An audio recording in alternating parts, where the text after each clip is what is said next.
विद्यार्थ्यांना circle problem set 3 मधलं 5th example घेतो मी. In figure quadrilateral ABCD is a parallelogram. हा ABCD क्वाड्रिलॅटरल जो आहे हा पॅरलोग्राम आणि इट सर्कमस्क्राइब्स द सर्कल. हा जो क्वाड्रिलॅटरल आहे, इट म्हणजे कोण? क्वाड्रिलॅटर. हा सर्कमस्क्राइब करतो सर्कलला. एखादा क्वाड्रिलॅटरल आहे, त्याच्या आतमध्ये आपण असा सर्कल काढतो. तर हा सर्कल जो आहे याच्या चारी साईडना स्पर्शाने करून राहिला. तर हा सर्कल इनसाइड द क्वाड्रिलॅटरल आहे. आणि जेव्हा सर्कल क्वाड्रिलॅटरलच्या आतमध्ये असेल आणि क्वाड्रिलॅटरलच्या चारी साईडना स्पर्श करत असेल, तर हा सर्कल जो आहे हा या क्वाड्रिलॅटरलमध्ये सर्कमस्क्राइब आहे असं आपण म्हणतो. मग हा क्वाड्रिलॅटरल या सर्कलला सर्कमस्क्राइब करतो, म्हणजेच क्वाड्रिलॅटरलच्या आतमधला जो सर्कल आहे तो त्याच्या चारी साईडना स्पर्श करतो. तर इथे या फिगरमध्ये हा जो क्वाड्रिलॅटरल ABCD आहे तुमचा पॅरलोग्राम, हा सर्कमस्क्राइब करतो सर्कलला विथ सेंटर टी सेंटर असलेल्या सर्कलला हा सर्कमस्क्राइब करतो आहे. आणि मग सर्कमस्क्राइब झाला आहे सर्कल क्वाड्रिलॅटरलमध्ये, म्हणजे हा चारी साईडना स्पर्श करून राहिला. तर E, F, G आणि H हे या सर्कलचे क्वाड्रिलॅटरलच्या साईडसोबतचे टचिंग पॉईंट्स आहेत. ते दिलं आहे आपल्याला. E, F, G, H are touching points. AE दिलं आपल्याला, AE 4.5 हे ते दिलेलं आहे. आणि EB दिलं आहे, EB हे डिस्टन्स आहे 5.5. आणि AD काढायचं आहे आपल्याला. तर इथे AE EB दिला आहे. आता मी सोल्युशनला सुरुवात करतो. या AB दिला आहे आपल्याला, AE आणि EBची बेरीज केली तर AB भेटेल. आपल्याला AD काढायला सांगितली साईड. तर हा आपल्याला पॅरलोग्राम दिलेला आहे, नुसतं आपल्याला हे काढायचं आहे. आता तसं काय असतं की सर्कलला टच करणारा हा क्वाड्रिलॅटरल जो असतो हा रॉम्बस असतो. मग ही साईड जेवढी आहे तेवढीच ही साईड येते. पण आपल्याला तसं करता येणार नाही. आपल्याला AE आणि EBची बेरीज केली ही 10 येते, तर ही पण 10च असेल मग AD. पण आपल्याला ती कशी काढावी लागेल तर लेंदी प्रोसिजर आहे जरा. तर इथे बघा AE इक्वल टू AH आहे. AE आणि AH हे एक्सटेरियर पॉईंट आहे आणि AE आणि AH हे आहे एकाच एक्सटेरियर पॉईंटमधून सर्कलला काढलेले टँजंट सेगमेंट. यात हे दोन सारखे असतील. मग AE इक्वल टू AH आणि याच्यातला AE जो आहे तो 4.5 आहे, तर AHसुद्धा 4.5 होईल. तसेच आता बीमधून दोन टँजंट सेगमेंट आहेत, एक आहे BE आणि एक आहे BF. तर हे दोन पण इक्वल असतील. Tangent segments from same exterior point, tangent segments theorem. तर याला मी EB वाचतो सोयीसाठी. पण हे डिस्टन्सेस मी असे वाचेल, हे असे वाचेल, हे असे वाचेल आणि हे असे वाचेल. तर याला मी EB वाचतो BEच्या ऐवजी, EB. आणि याला असं वाचतो BF. तर EB इक्वल टू BF हे पण मी लिहिलं आहे, EB इक्वल टू BF. कारण ह्या tangent segments from same exterior point B ते दोन इक्वल असतील. आणि याच्यापैकी EB जो आहे तो 5.5 दिला आहे आपल्याला. तर हा आता असे C मधले टँजंट सेगमेंट आहे. एक आहे CF, तर याला मी FC वाचेल मुद्दाम असं. आणि एक आहे CG, याला वाचेल मी GC. तर FC आणि GC सारखे असतील. यांची लेंथ नाही दिली दोघांपैकी एकाची, तर मी X घेतो, X से. आणि तसेच Dमधून दोन टँजंट सेगमेंट आहेत, एक आहे DH आणि एक आहे DG. तर या DHला मी असं वाचतो HD आणि DGला मात्र DG वाचतो. हे असे वाचेल, हे असे वाचेल. तर HD इक्वल टू DG. आणि ह्यांनाही दिलं नाही आहे, तर हे आपण Y घेऊन घेऊ, Y से. आता हे दोन आणि हे दोन सारखे काय त्याचं रिझन लिहितो मी इथे. हे आहे टँजंट, याला 1 नंबर टाकतो मी आणि रिझन लिहितो टँजंट सेगमेंट्स थेरम.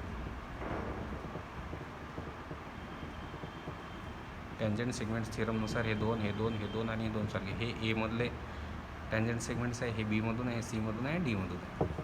आता सेकंड स्टेप घेतो मी.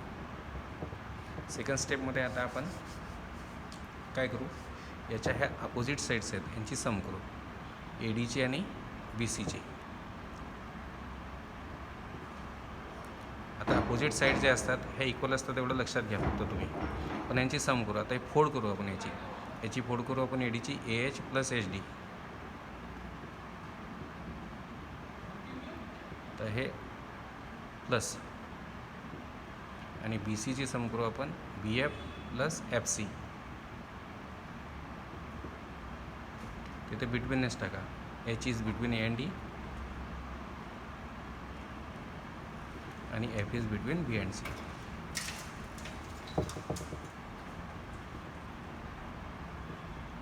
आता यांचे मापं टाका. हे इथे आहेत, एकमध्ये आहेत, पण हे एकमध्ये शोधल्यापेक्षा इथे शोधा, म्हणजे पटपट दिसतील. इथे लिहिलेले असतील, आपण हे लिहून घेतलेले असतील. एच आहे 4.5 प्लस एच डी आहे वाय, बी एफ आहे 5.5 आणि एफ सी आहे एक्स. हे आपण फ्रॉम 1 घेतलेले आहेत. 1मध्ये आहेत हे छोटे छोटे सेगमेंटच्या लेन्स. हे 4.5 आणि 5.5 एक्स घेतो पहिले, प्लस याच्या मागे वाय घेतो, आणि 4.5 आणि 5.5ची समेत आहे 10. आता बट मी करतो. But A D equal to B C. पण ही ए डी साईड आणि बी सी साईड सारखे आहेत, कारण हे आहेत अपोजिट साईड्स ऑफ पॅरललोग्राम. पॅरललोग्रामच्या अपोजिट साईड इक्वल असतात. मग देअरफोर ए डीला ए डीच लिहितो इथे, प्लस बी सीला मात्र बी सी आणि ए डी सारखे आहे. आपल्याला ए डी काढायची आहे ना, बी सी सी काही घेणं देणं नाही आपल्याला ए डी काढायची आहे. तर ए डीला ए डी ठेवा, प्लसला प्लस ठेवा, आणि बी सी आणि ए डी सारखे आहेत, या बी सीला सुद्धा मग ए डी लिहून घ्या, आणि equal to x plus Y plus 10. मग A D plus A D म्हणजे 2AD equal to x plus Y plus 10, म्हणजेच A D equal to x plus Y plus 10/2. याला टाका 2 नंबर तुम्ही. आता असंच जसं हे केलं तसं हे घ्या. आता A B plus C D घेऊ आपण, A B plus C D, किंवा डी सी घेतलं तरी चालतं आहे. सेकंड स्टेप घेऊ आपण आता, third step. A B plus D C फोड करू आपण. ए बीची फोड करू A E plus E B, कारण E is between A and B. आणि डी सीची फोड करू D G plus G C, बिटवीनच टाकून द्या. E is between A and B आणि G is between D and C. आता A E E B D G G C हे सगळे याच्यात आहेत, एकमध्ये आलेले आहेत डिस्टन्सेस, पण आपण इथे शोधू, इथे सोपं पडेल. ए ई आहे 4.5, कारण इथे लिहून घेतले आपण. ई बी आहे 5.5, डी जी आहे वाय, आणि जी सी आहे एक्स. हे फ्रॉम 1 घेतलं समजा, आणि मग हे एक्स घेऊन घेतो प्लस वाय, हे प्लस या दोघांची समेत आहे, या दोघांची 10. आता पुढे लिहितो बट जशा ह्या अपोजिट साईड इक्वल होत्या तशा ह्या अपोजिट साईड पण इक्वल आहेत. आणि याच्यामध्ये ही ए बी आपल्याला माहिती आहे, याच्याशी आपल्याला काही घेणं देणं नाही. इकडे ए डी माहीत होती, ए डी काढायची होती, म्हणून बी सीला ए डी लिहिलं आपण. आता इथे ए बी माहिती आहे, डी सी माहीत नाही आहे, तर ए बीला ए बीच ठेवू आपण. पहिल्यांदा हे लिहून घेऊ, ए बी आणि डी सी साईड्स ह्या इक्वल आहेत, but A B equal to D C. पुन्हा तेच रिझन वरच्यासारखंच, अपोजिट साईड्स ऑफ पॅरललोग्राम. मग देअरफोर ए बीला ए बीच ठेवा, कारण ए बी तुम्हाला माहिती आहे. जसं ए डी काढायची होती ते ए डीला ए डीच ठेवलं होतं आपण, बी सीला पण ए डी लिहिलं होतं. तर ए बीला ए बीच ठेवू, हे प्लस लिहून घेतो, आणि हा डी सीच्या ऐवजी मी ए बी लिहितो, कारण डी सी आणि ए बी सारखे आहेत. Equal to x plus Y plus 10, हे 2AB equal to x plus Y plus 10, आणि मग therefore A B equal to x plus Y plus 10/2. हे भागीला 2, गुणीला 2 इकडे भागीला 2 झालं. हे झालं, टाकतो मी 3 नंबर. आता फ्रॉम 2 अँड 3. आता 2मध्ये तुम्ही ए डीची लेंथ काढली, ती आहे एक्स प्लस वाय प्लस 10/2, आणि 3मध्ये तुम्ही ए बीची लेंथ काढली, ती आहे एक्स प्लस वाय प्लस 10/2. म्हणजे ह्या ज्या दोघांच्या लेन्स आहेत, ए डीच्या आणि ए बीच्या, या दोघांच्या लेन्स सारख्या आहेत. From 2 and 3 A D equal to A B, हे प्रूव्ह झालं. आणि ए बीला लिहितो मी आता A E plus E B. तुम्ही म्हणाल ए डी डायरेक्ट कोण नाही काढलं, कारण ए बी होतं, ए डी होतं, A H plus H D. A H माहिती होतं मला, पण एच डीची लेंथ वाय होती, ही मला माहीत नव्हती. त्याच्यामुळे आता आपण ह्या दोन साईड ए डी आणि ए बी ह्या सारख्या दाखवल्या. तर ए बीची फोड करतो मी A E plus E B, because E is between A and B. आणि ए ई आहे 4.5 हे दिलंच आहेत आपल्याला, आणि ई बी आहे 5.5 गिवन आहेत. तसे आपण 1मध्ये पण लिहिलेले आहेत. म्हणजे जे झालं आहे 10, या दोघांची सम 10 आहे. Therefore A D equal to, आता हे ज्या लेन्स दिल्या होत्या यांना काही युनिट नव्हतं सेंटीमीटर वगैरे, त्याच्यामुळे युनिट दिलं नसेल तर आपण युनिट्स असा शब्द टाकतो. तर ही झाली तुमच्या ए डी साईडची लेंथ. आता मी 6th एक्झाम्पलकडे येतो. 6th एक्झाम्पल जे आहे ते असं आहे, तर याचा प्रॉब्लेम खूप मोठा आहे, त्याच्यामुळे मी हे प्रॉब्लेम आपण याच्यातच वाचू पुस्तकामध्ये. फिगर आहे, मी फिगर घेतलेली आहे. फिगर सोल्युशनमध्ये घ्यावी लागेल तुम्हाला. इन फिगर, ही फिगर आहे आपल्याजवळ. In figure circle with centre M centre असलेला हा मोठा सर्कल आहे. हे दोन जे सर्कल आहे याच्यामध्ये हे आहे इंटरनली टँजंट सर्कल्स आहेत. एकाचं सेंटर एम आहे, एकाचं सेंटर एन आहे. तर in figure circle with centre M touches the circle with centre N at point T. म्हणजे एम सेंटर असलेलं सर्कल एन सेंटर असलेल्या सर्कलला टी पॉईंटमध्ये टच करते. म्हणजे हा दोन सर्कलचा पॉईंट ऑफ कॉन्टॅक्ट आहे T. Radius R M touches the smaller circle at S. हे जे आर एम रेडियस आहे मोठ्या सर्कलची, ती लहान सर्कलला एस पॉईंटमध्ये टच करते. नंतर रेडाय ऑफ सर्कल्स आर, या सर्कल्सच्या रेडाय आहेत 9 सेंटीमीटर आणि 2.5 सेंटीमीटर. म्हणजे हा मोठा सर्कल जो आहे त्याची रेडियस 9 सेंटीमीटर आहे, लहानची आहे 2.5.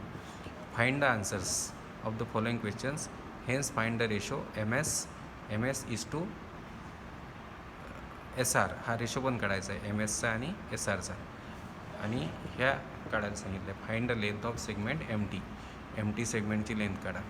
तर पहिल्यांदा आहे तुम्हाला आता मी सांगून देतो, याचं सोल्युशन घेतो मी. आता एकेका प्रश्नाचं उत्तर घेऊ आपण. तर पहिल्यांदा आपल्याला काय करायचं आहे, एक हा तुम्हाला माहिती आहे की टचिंग सर्कल्सचे सेंटर्स आणि कॉमन पॉईंट हे कोलिनियर असतात. म्हणजे हा एम टी सेगमेंट जो आहे हा एम टी सेगमेंट काढतो. आणि आता ही जी आहे लक्षात घ्या, ही रेडियस जी आहे मोठ्या सर्कलची ही स्मॉलर सर्कलला टँजंट आहे. आणि जेव्हा मी एन एस काढेल म्हणजे मी काढेल पॉईंट ऑफ कॉन्टॅक्टवरचा टँजंट, जो या पॉईंट ऑफ कॉन्टॅक्टवरची रेडियस छोट्या सर्कलमध्ये एन सेंटर आहे, हा पॉईंट ऑफ कॉन्टॅक्ट आहे. मी एन एस काढली, जी रेडियस काढली मी कोणावर, पॉईंट ऑफ कॉन्टॅक्ट एसवरती, ही रेडियस या टँजंटला परपेंडिक्युलर असेल. म्हणजे मला असा बरोबर ही स्केल ठेवतो मी, हे बा स्केलवरची ही रेष मी बरोबर, ही रेष या एम आरसोबत मॅच केली आहे. आणि इकडे एनला जोडली स्केल आणि हा असा सेगमेंट काढेल. तर हा बरोबर याला परपेंडिक्युलर असेल, कारण एन एस ही या पॉईंट ऑफ कॉन्टॅक्टवरची रेडियस आहे जी टँजंटला परपेंडिक्युलर असते. तर दोन सेगमेंट्स मी काढले इथे. ड्रॉ सेक, एक काढला मी एम टी जो या एनमधून पास होईल, कारण हे 3 पॉईंट कोलिनियर आहे. आणि दुसरा सेगमेंट काढला मी एन एस. आता हिअर, तर पहिल्यांदा आता आपल्याला एम टी विचारलेलं आहे. पहिलं find the length of segment M T. तर here M T equal to R M म्हटलं, एम आर म्हटलं तरी चालेल, इक्वल टू एम आर, कारण ह्या आहेत रेडाय of same circle.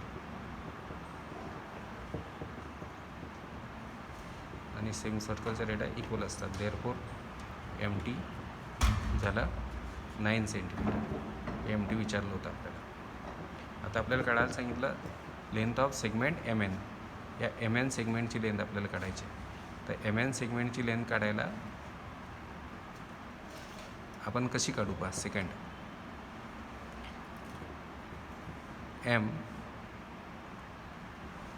N T म्हणजे N is between M N T. दोन टचिंग सर्कल्सचे सेंटर आणि कॉमन पॉईंट हे कोलिनियर असतात. हे centres of touching circles, reason लिहावं लागेल मला, and their common point are collinear.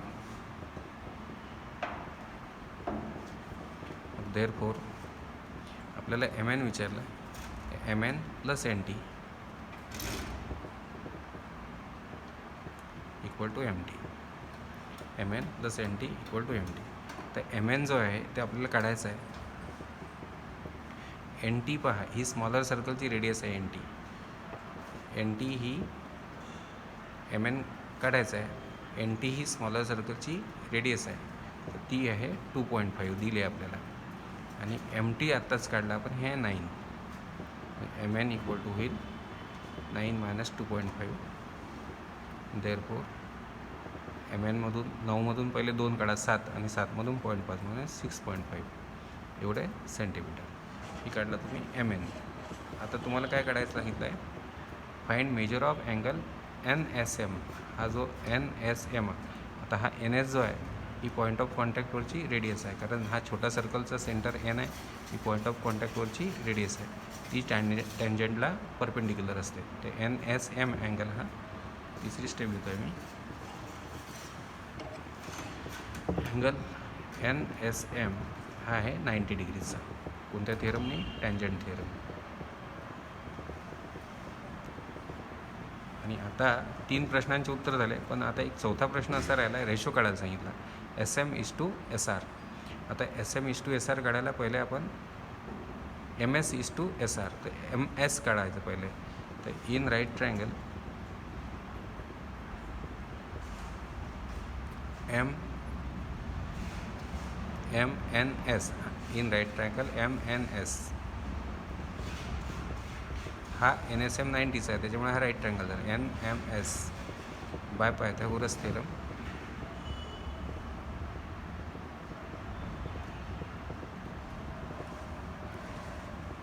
आता पायथागोरस थिअरम लावतो मी. N S square plus M S square equal to M N square. N S square plus M S square equal to M N square. M S square plus N S square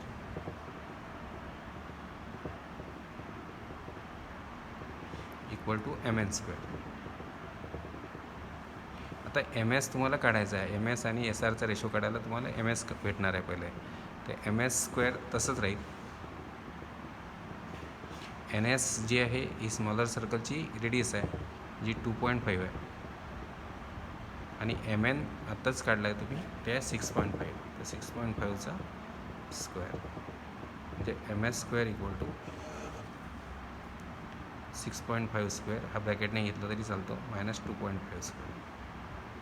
आता 6.5चा square म्हणजे आपण एक काम करू ना, 65चा square काढू पहिले. आता 5चं ज्या संख्येच्या शेवटी 5 असतो त्याचा स्क्वेअर कसं काढतात, पहिले 5चा स्क्वेअर करतात 25, आणि मग 5 गेला 6, याच्या 6च्या पुढची संख्या घेतात 7, आणि या दोघांचा प्रॉडक्ट करतात. मग 6 7 42 म्हणजे, आणि इथे एका घरानंतर डेसिमल पॉईंट आहे, तर याच्या स्क्वेअरमध्ये 2 घरानंतर डेसिमल पॉईंट येईल. ह्या झाला 42.25 मायनस 25चा स्क्वेअर माहीत आहे तुम्हाला 625, आणि इथे एका घरानंतर डेसिमल पॉईंट आहे, त्याच्या स्क्वेअरमध्ये 2 घरानंतर डेसिमल पॉईंट येईल. मग 42.25 आणि 6.25 यांची वजाबाकी जर केली तर हे 0 येते, आणि 42मधून 6 गेलं आहे तर येते 36, म्हणजे 36.00 म्हणजेच 36. तर therefore M S square equal to 36. Therefore M S equal to 6 centimetre. आणि आता एम एसही मिळालं तुम्हाला. आता काढू आपण एस आर. तर M S plus S R हे कोलिनियर आहेत 3. तर एस हा एम आणि आरच्या मध्ये आहे, तर M S plus S R plus S R equal to M R. M S काढला आहे तुम्ही आत्ताच 6 आहे, प्लस एस आर माहीत नाही आहे तुम्हाला, आणि एम आर आहे मोठ्या सर्कलची रेडियस 9, म्हणजे S R equal to 9 minus 6, S R equal to 3 centimetre. आणि आता finally ratio M S is to S R 6:3 म्हणजे 6/3, आणि 3 याला भाग जाईल 2चा म्हणजे 2/1 इक्वल टू 2:1. म्हणजे आहे तुमचं फर्स्ट क्वेश्चन जो होता, hence find the ratio M S is to S R, हा रेशो आहे 2:1. अशा पद्धतीने 3 क्वेश्चन होते, आणि हा क्वेश्चन जो होता हा याच क्वेश्चनमध्ये विचारलेला होता. Find the ratio MS:SR. आणि हे 3 क्वेश्चनचे आन्सर्स लिहिले आपण आणि चौथ्याचा नेक्स्ट एक्झाम्पल्सची मी पुढच्या व्हिडिओ